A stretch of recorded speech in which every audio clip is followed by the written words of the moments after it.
Hey, I'm Delise. And I'm Ginny. We know that parenting comes in seasons, and even the smallest wins deserve a happy dance. Join us as we chat with moms in every stage of the parenting journey, fixing our eyes on Jesus each step of the way. This is Blessings and Motherhood, because we believe that you can hold tissues and confetti at the same time. Hey everyone, welcome back to another episode of Blessings and Motherhood. Today we're actually going to have a conversation about seeing God through math. And before you turn it off and tell us that you hate math just like the rest of us, or that you don't want to talk about any new curriculums, we want to let you know that this conversation truly is about seeing God through math. And I've been excited to have it because the person we're going to speak with has actually done this and is going to give you some tips and some insight that I think could change the way that you walk with the Lord. So we hope that you enjoy this conversation. So let's get into this talk with Kirsty Gilpin. Hey, Kirsty, welcome to the show. Well, thank you for having me. We are so excited to have you today. And for those who might not know you or be familiar with your work, will you just introduce yourself to our listeners? Sure. I am Kirsty Gilpin, and I'm the lead mathematician for the Math Map, which is the math curriculum currently under development by Lee Borton's and the Math Map team.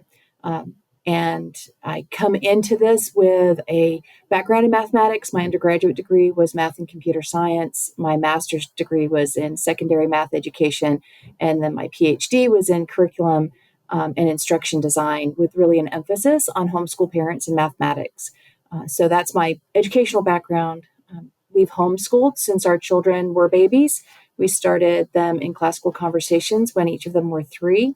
That was when they started. And I've been a foundations director. I've been an obesitarian tutor, a master's tutor, essentials tutor, challenge A tutor, support representative. So I've been really invested in classical conversations and helping to equip families to learn at home. You've been all of the things. I love it. Now, Kirsty, how many kids do you have? We have 2. Our daughter graduated from CC last year and is in her first year at Palm Beach Atlantic University, where she's double majoring BFA in dance and marine biology, and doing the honors program there, in which, funnily enough, there's a large number of CC graduates at Palm Beach Atlantic, and they all call the honors program there the Challenge 5. So, she feels like it's been a really good continuation on of what she'd already did in our homeschool. And then our son is 16, just about to be 17, and he has the soul of an artist. And so we've just really been enjoying seeing how the Lord is working in his life to just be very creative lately, doing some beautiful woodwork and different things. And so really enjoying that. That's cool. That is awesome. And Kirsty, I would love to hear a little bit about your testimony and how you came to the Lord. Could you tell us a little bit about that? Sure. So I don't have a dramatic conversion story. I grew up, I was actually born in England, moved to Canada, ended up in Alabama when I was young with my family. And we lived in the manse of a Presbyterian church. And so we went to the church. And it was there that my parents were saved. And so they really were faithful in raising us up in the fear and admonition of the Lord. We moved to Oklahoma after that. And I remember being 7 and being in Sunday school. And I just knew. I can still recall the moment where I just knew that was the moment I had to make a decision.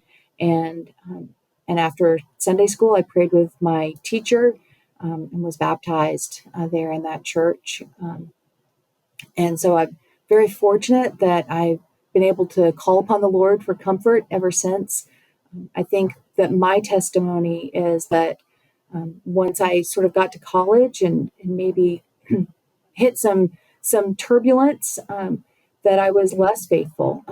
And I call it my time in the wilderness, where I really sort of started wandering. And I look back and I realize how, even though there were things I was doing that were grieving the Holy Spirit, that God was still faithful and he was still my comfort, even in that he could have waited to call me to him until after that. He could have avoided that own pain. by saying, well, I'll wait till she's done these things, and then I'll call her to me. But he didn't. He called me early so that he could be my comfort, even in my rebellion. And I just, daily thankful for that. And then his graciousness in calling me back into a right walk, as I approached my 30s, and then just how he's blessed me so incredibly since then. So That's so beautiful. Whenever I hear people share things like that, as a mom now, I apply that to what I anticipate my son might go through. Just remembering the way that the Lord pursues our hearts.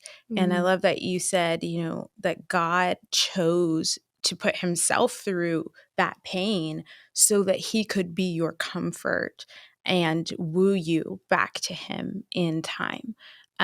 And so thank you for sharing that testimony. And I've heard you share things about the way that you've met God or seen his character through math that have frankly really blown my mind. I mean, that's not something I was expecting someone to hear. And when I have heard you express those things, I could tell it was really genuine. And I would love to know more about that, actually. How have you seen God through math, and what has that been like for you? Well, I think, I think we can all see God through math, and that maybe is the one thing that's most on my heart when we think about education. A lot of us think, oh, I can read a book and find God, right?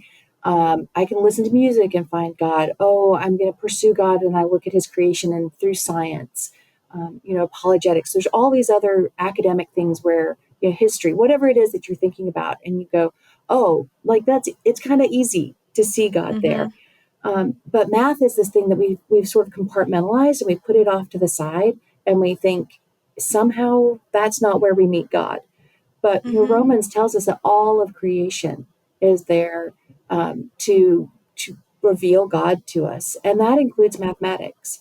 And I really believe that God, if we really want to know God, that we need to know Him in all of the ways that He reveals Himself. And so you can't just say, I'm not a math person, I'm not going to do that. But we need to engage in that. Not because, maybe we don't want to be rocket scientists or statisticians, right? But we need to be willing to engage with mathematics if we really want to know God thoroughly. And that's all of us, not just me. But I'll share an example. And it's the Spirit, right? Let's be very clear. This is not Kirsty Gilpin wisdom. That this is just the Spirit enabling me to perhaps see things a little bit differently to others, or ahead of maybe others. But on one of the book club calls, somebody asked about limits, right? And how do you talk about limits with your youngest children?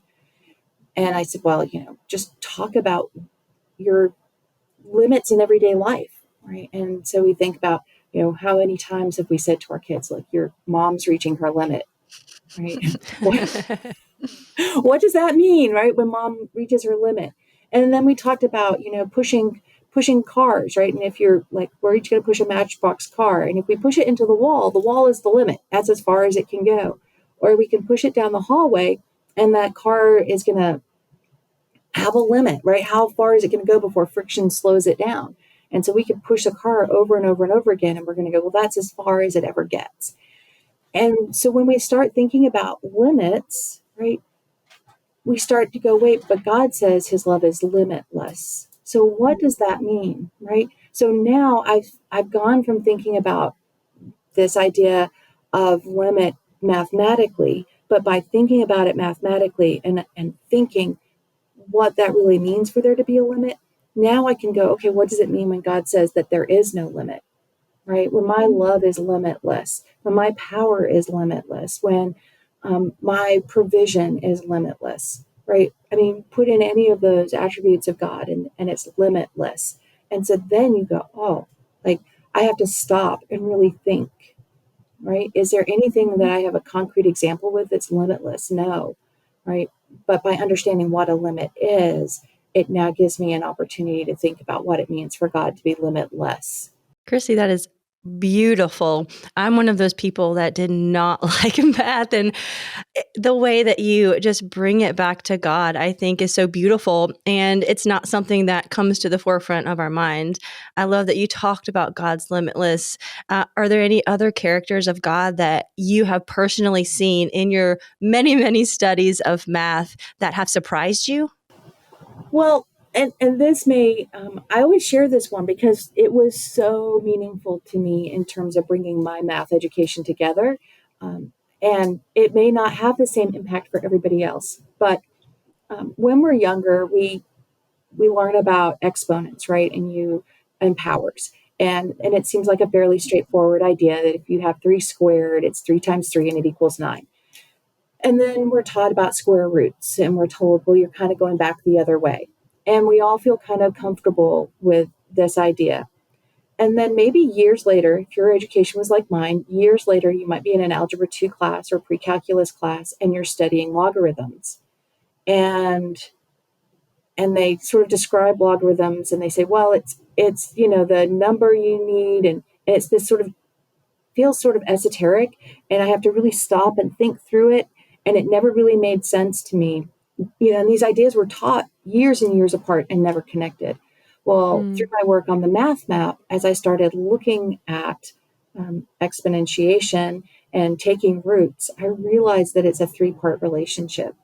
And so there's a base, there's a number, there's an index, which we usually see as the exponent, and then there's the power, which is the simplification. So you've got 3 squared equals 9, there's 3 parts. Well, when I take those 3 parts and I rearrange them, I can talk about the root, right? The square root of 9 equals 3. And that part I was familiar with, but then I realized there's 3 parts. So there's one more way I could rearrange that.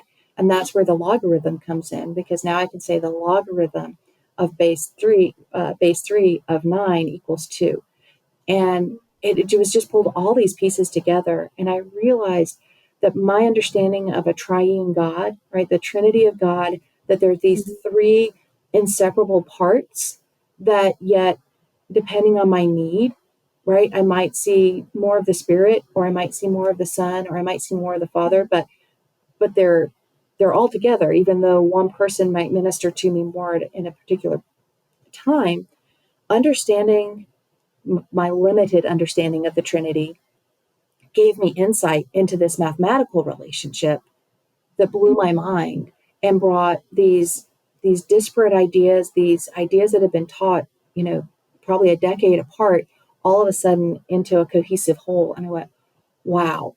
And then as I really started to look at that relationship, that mathematical relationship, right, it gives me another way to go back and look at the Trinity and say, well, now how is God teaching me about the Trinity because of what he's revealed through mathematics? That to me, right, that was just a very redemptive realization for me personally, that may not excite everybody else, but every time I encounter it, I just go, wow, God, like, you're just so faithful. Because he's revealing himself. Yes. I love how Lee says that life is like playing hide and seek with God. And he's just leaving these Easter eggs, these little examples of his character, his love for us everywhere. And he wants us to seek him in the hope that we would find him, not in the hope that we would be frustrated and not find him. And what I find so inspiring about what you're saying is that you're looking for him.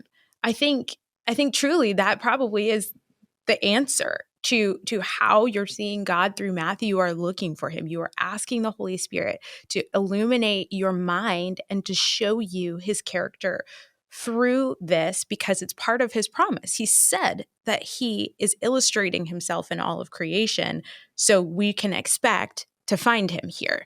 And again, as a person who I felt neutral about math for a while, and then I hit my wall like a lot of people did. And then that made me feel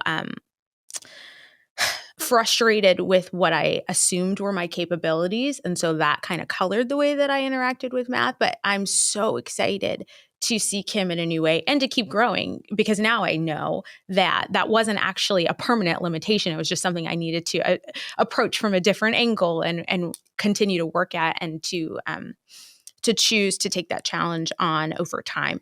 And so I'm looking forward to that. We would love to actually talk about maybe 2 more examples of things that we've learned as we've read through some of the things that you and your team have written, and hear more of your thoughts on them, if that's okay. Absolutely. Great. So one of the things that I found just compelling, amazing, shocking was when you all were talking about addition and subtraction being a reflection of sanctification in the Christian life. So, to catch our listeners up to speed, I'm just going to read them a couple of excerpts from this. As I said, we're talking about the number line and the fact that, you start at 0, you can go all the way up to infinity, or you can go backwards to negative infinity. And you all say that this transformation is reflected spiritually too, and how this transformation happens is a movement toward perfection, just like our Christian life. Then you go on to say that there's a parallel in the word of putting on and putting off. And there are all of these different verses that talk about that. Can you help us understand how you all came to that conclusion? Like, what started that thought process, and how did you see that addition and subtraction was that mirror of the Christian life? Sure. So there's 2 different ways, right? So there's so many things. So let's just talk about one, right? Because there's the beauty of what we're doing is that every time we look at it, we can get fresh insight, right? And everybody we talk to is going to have fresh insight, because God is not, it's not a dead thing, right? God is living, and he is constantly revealing himself. And so every time we have this conversation, we may see new aspects of God. But as a young mom, I had really been blessed by the idea of nurturing my children with that idea of putting on and taking off, right? So that when I was praying over them, that there are things that we want to sort of maybe help take away from our children, right? The bitterness or strife or bad words or whatever it is, right? There's things that there's characteristics of our children that we think, I don't really like that. But then there's also, when we're praying for them, we also want to put on the virtues of God, right? So there's all kinds of parallel verses in the Bible, the putting on and the putting off. And to me, that just really made sense when we think about math, right? We're trying to take away the things that are not of God, right? And put on the things that are, right? Putting on our spiritual armor, for example. We're fully gifted at our moment of justification, right? We're fully gifted with all the gifts, but sometimes we need to put those gifts into practice. So we have all that we need, but sometimes, we might leave them in the bag at our side, and we need to pull those out and use them, right? Those spiritual gifts, kindness, love, joy, self-control, right? And so we need to choose to put those things into practice in our Christian walk, even as we let go of those things that are not of him, right? The malice, the strife, the envy, the bitterness, the wanting our own way. So I think that's probably where that came from, was just my early prayer life for my children, as I was praying for them and seeking for them to be made into the image of Christ, right? That God wants them to be. And so when we think of addition, right, that's what we're doing. We're getting rid of the stuff we don't want. We're putting on the stuff we do want, in order to get into right relationship. Yeah. And I loved that you all pointed out the somewhat obvious but essential, which is that in order to get, again, on this number line from 2 to 6, for example, you need an outside agent to intervene. And so that's an illustration of the Holy Spirit's work in our lives. It's not that the Christian just hunkers down at a 2 and becomes a 6. It's that the Lord transforms you as you surrender to him from a 2 to a 6. And yeah, I was so thankful to hear that. And it really changed the game for me. Jenny, what did you notice that you liked? Right now, I have a 9-year-old, and he's just starting to learn division, Kirsty. And I was reading through a lot of you guys' materials, and the division chapter just really hit me, because you talk about, I'm going to quote you a little bit. Division allows us to complete our understanding of how God multiplies our offering. So you're relating it back to multiplication. But you go into the story of Jesus, and the feeding the multitudes, right? And how there were leftovers. And this is what struck me when trying to talk to Banks about this a little bit. You talk about the leftovers, which is proof that Jesus more than meets the needs of his people. And of course, mathematically, that the leftovers are called remainders. You guys go on to say division often feels messy because most numbers don't divide evenly, instead leaving the remainders. And our first focus is often on the dividends and the divisors, but in some cases, the remainders are the part of the calculation that interest us the most. And I think the season of life I'm in as a mom, I can sometimes feel like a leftover, and you guys go into that. And I think I literally was like, yes, because you said at times it may be tempting to feel like we are left over, remainders of some life-size division problem. But Jesus willed that not even a breadcrumb could be wasted. And I just would love to hear the background of how you guys came to that. So I remember writing that. I was actually at a learning forum in Virginia, and I was working on that particular essay. And I have mixed feelings about division myself. I lost many a recess in third grade because I didn't finish my long division worksheets. And so I would sit there and I would hear kids playing outside while I'm sitting there tediously working through long division.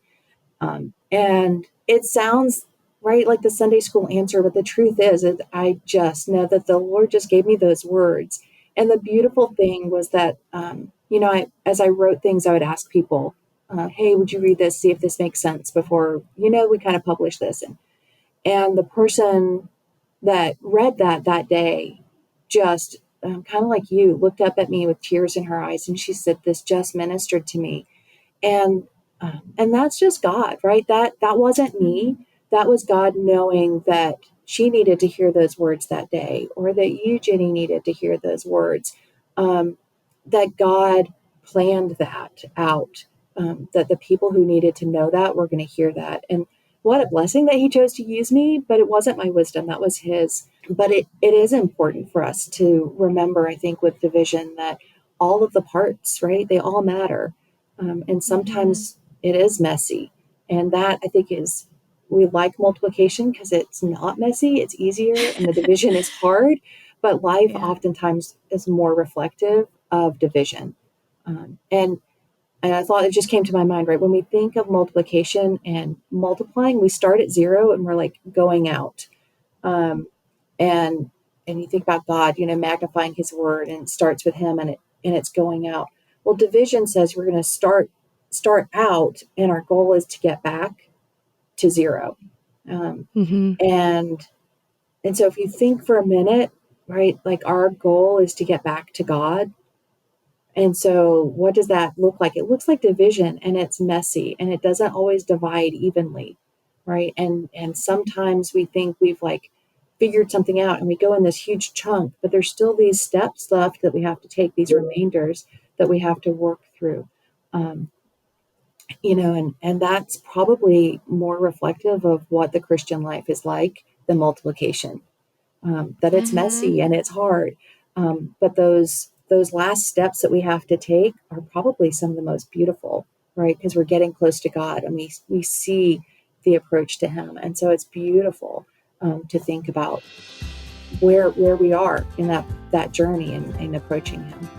All right, listen up, Blessings in Motherhood families. Mark your calendars for our annual National Events Weekend from May the 2nd to the 4th, 2024 in sunny Southern Pines, North Carolina. This is presented by Classical Conversations Foundation, and it's a time for CC families from around the nation to experience together 3 full days of events, learning about classical education and celebrating the hard work of fellow families on the homeschooling journey.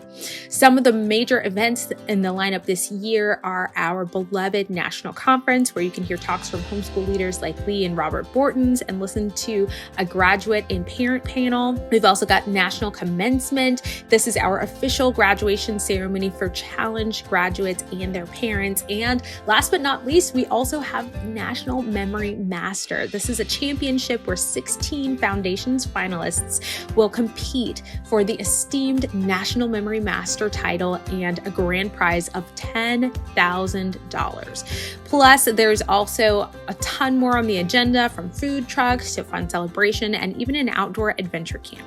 So if your family hasn't yet been to the National Events Weekend, this is definitely your year to go. Again, the dates are May 2nd through the 4th, 2024. And to learn more, visit classicalconversationsfoundation.org, and we hope to see you there. Yeah, it really is. And you guys mentioned in John 6 that Jesus did what with the leftovers after feeding the multitude? He gathered them up. It's not that he just threw them away. And that aspect of Jesus right there is, I think, so important for so many of us to hear.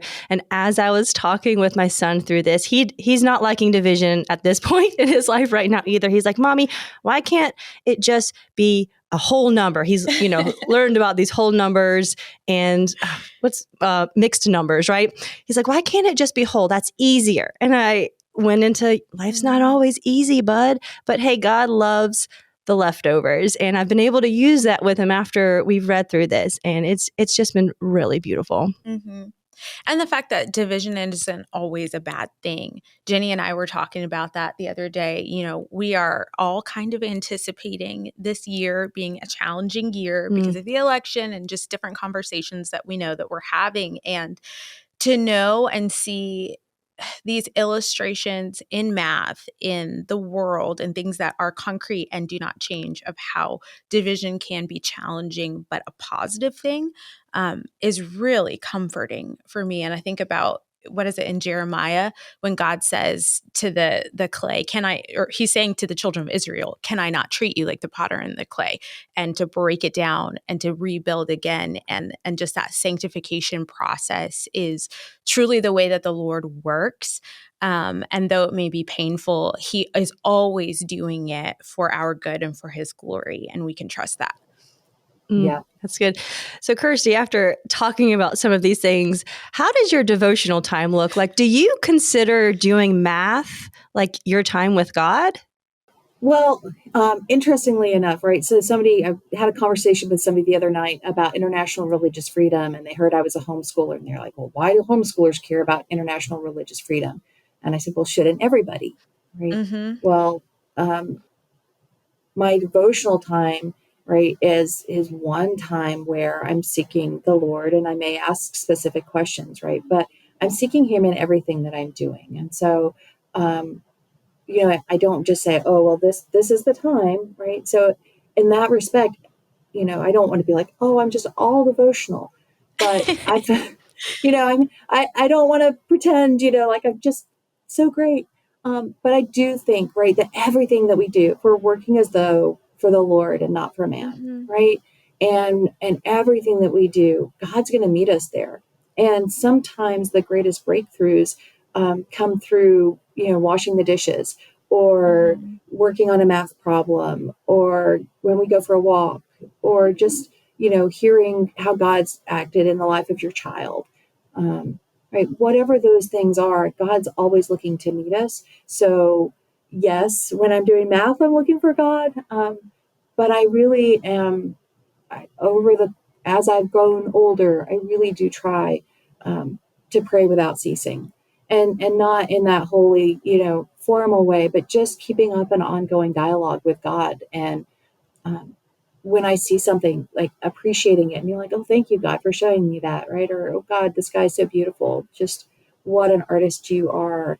And I find that when I'm just trying to keep that ongoing dialogue with him, he is faithful to reveal himself to me, whether that's through math or, like I said, through the dishes, right? That sometimes as moms, our obedience comes in taking care of our homes. And sometimes God meets us right there at the sink. Yeah, you make me think we can't put God in a box. He can show up anywhere, right? And we can't hold him like, oh, I've got to be sitting down at the table with my Bible or Mhm. however it is. He can meet us anywhere and in anything. Yeah. So, how would you encourage a mom who maybe wants to help her children and help herself to see the unseen and to pursue God through math? So it's right. I mean, obviously, the math map is a great way to do that. So there's the Scribbler's book, which has a bunch of activities that are based off of the math map, and then the math map itself is really predicated on the idea of helping students to see patterns, because it's seeing the concrete patterns and then recognizing how those patterns are going to be predictive. That's going to be what's helping us see the unseen, right? So I can't see the fourth dimension, but I know that if there's one axis in 1D, two axes in 2D, three axes in 3D, there must be four in 4D, right? I can start recognizing the patterns, and so that's one way where I see these patterns and I go, oh, well, this must be what happens in the unseen. And in making those leaps, that's sometimes where God shows up and says, okay, let me help you to see this, and help me see this pattern, and then broaden your mind to see something else. So I think for moms, especially moms of littles that are just like, okay, I want to develop this habit of mind to see the unseen, right? It's one, always approaching everything you do like, God, just show up. God, what do you want me to see today? And having that attitude of expectancy, and then just always looking at patterns, right? That is the heart of mathematics, is looking for patterns. And they don't have to be numerical patterns, right? But just, hey, right, our dog looks for patterns. She knows that at 5 o'clock, that's when she gets fed. So at 4:01, she starts coming to the kitchen, right? And she knows if the right person is in the kitchen, that she can bark at them and they'll feed her early, right? So she's established these patterns. And if dogs can find patterns to things, then surely we can too. And so I think just with our kids saying, well, what patterns do you notice? Like, we're at the beach. What do you notice, right? Oh, well, I notice the waves come in and the waves go out, right? That's a mathematical pattern. We may not recognize it as math, but we recognize it. And so we could talk about that. So what do you think is going to happen after it goes out? Well, it's going to come in. Well, what else is predictable like that, right? God's predictable like that, right? God is always, right? Even those times where we may feel like he's farther away sometimes, right? He always comes. We always get closer, whether it's us moving, whether it's him moving and pursuing us, right?